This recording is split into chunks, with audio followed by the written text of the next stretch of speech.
Audio Jungle.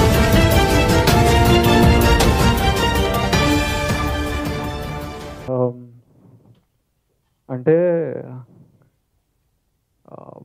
బాధేసింది, భయమేసింది. ఇంత ఎఫర్ట్ అంతా అంటే చాలా ఎనర్జీ వెళ్ళిపోతుంది సినిమా చేయడంలో. అండ్ అది చేసేదే అందరికీ చూద్దామని, ఆ రియాక్షన్ చూద్దామని. అండ్ అక్కడి వరకు కూడా వెళ్ళకుండా ఇది జరిగితే it's really scary. At the same time I'm actually lucky that, అంటే నాకు ఏం భయం వేసిందంటే ఇప్పుడు నేను గీతార్ట్స్లో చేస్తున్నా and I'm working in like one of the biggest production houses. I'm lucky to be working. And ఇంత పెద్ద ప్రొడక్షన్ హౌస్కే ఇది జరిగితే, లైక్ టిల్ నౌ ఈ సినిమా వరకు నా ముందు సినిమాలన్నీ అంటే పెళ్లి చూపులు మేమే ప్రొడ్యూస్ చేసుకున్నాం. అర్జున్ రెడ్డి మా డైరెక్టర్ వాళ్ళ అన్ననే ప్రొడ్యూస్ చేసుకుండు. అంటే మాకు యాంటీ పైరసీ సినిమా రిలీజ్ అవ్వకముందు యాంటీ పైరసీ సెల్తోని కాంట్రాక్ట్ చేసుకుంటా అని కూడా ఎవరో చెప్తే చేసుకున్నాం. అంటే అలాంటప్పుడు ఇలాంటిది జరిగితే మాకు ఏం చేయాలో కూడా తెలియదు. We wouldn't have had any sort of control. ఇప్పుడు గీతార్ట్స్, అరవింద్ గారు, వాసు గారు వీళ్ళందరూ ఇప్పుడు ఈ స్టేజ్ మీద కూడా ఇంతమంది ఇండస్ట్రీ పెద్దలు ఉన్నారు. అండ్ వాళ్ళకున్న నెట్వర్క్లో, వాళ్ళకున్న పవర్లో they tried and controlled it to the maximum. And still every day they are still trying to control it till release. ఇప్పుడు మాకేలా జరిగితే ఐఎమ్ సో స్కేర్డ్ దట్ ఏదైనా if I was doing a film అంటే కొత్త వాళ్ళతో, కొత్త ప్రొడ్యూసర్లతో చేస్తే ఏం జరిగేది.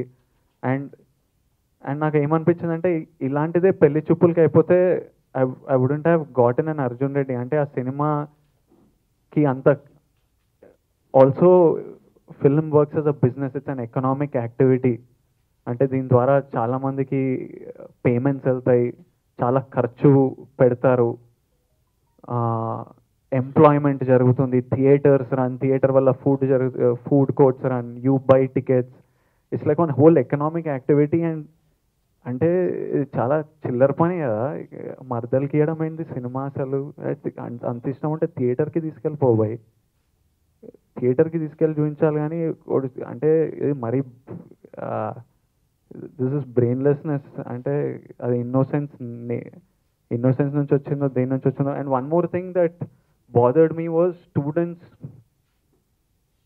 అంటే స్టూడెంట్స్ నేను అసలు ఫ్యాన్స్ అని కూడా పిలవడానికి ఇబ్బందిగా అనిపిస్తుంది. ఎందుకంటే నేను యాక్టర్ అయినప్పుడు స్ట్రైట్ ఫ్రమ్ కాలేజ్ నుంచి నేను కూడా జస్ట్ స్టూడెంట్ వయసులో ఉన్నప్పుడు ఒక యాక్టర్ అయ్యాను, ఎవడే సుబ్రహ్మణ్యం చేసినప్పుడు. అప్పుడు వీళ్ళంతా మా ఏజే, మా వాళ్ళే, వీళ్ళని ఫ్యాన్స్ అని పిలవడం ఏంటి అనేది అప్పటి నుంచి ఇబ్బందిగా ఉంది. అందుకని I came up with this thing called rowdy, so that I can avoid the word fans. ఎందుకంటే వీళ్ళు మా వాళ్ళు, వీళ్ళని ఇలా ఎలా పిలుస్తాం, such a young kid, how do I call them fans అని. నాకు స్టూడెంట్సే ఇది అంటే ఒకసారి వాళ్ళ చేతిలోకి వస్తే క్యూరియాసిటీ అనేది ఆపలేము. But I want them to understand that మీరు you're ignorant of how much trouble it is causing to so many people. అంటే జస్ట్ మీ curiosity and don't share it and all. No, అంటే మీరు షేర్ చేసుకొని దాన్ని ఇంకా స్ప్రెడ్ చేసి it's like a immense, it's like a very big problem. And cinema వాళ్ళని we're here, we work. ఏంటండి వీడియో నచ్చిందా? అయితే ఓ లైక్ వేసుకోండి, లేదంటే ఓ కామెంట్ చేయండి. ఎప్పటికప్పుడు మా వీడియోస్ చూడాలంటే సబ్స్క్రైబ్ చేసుకోండి.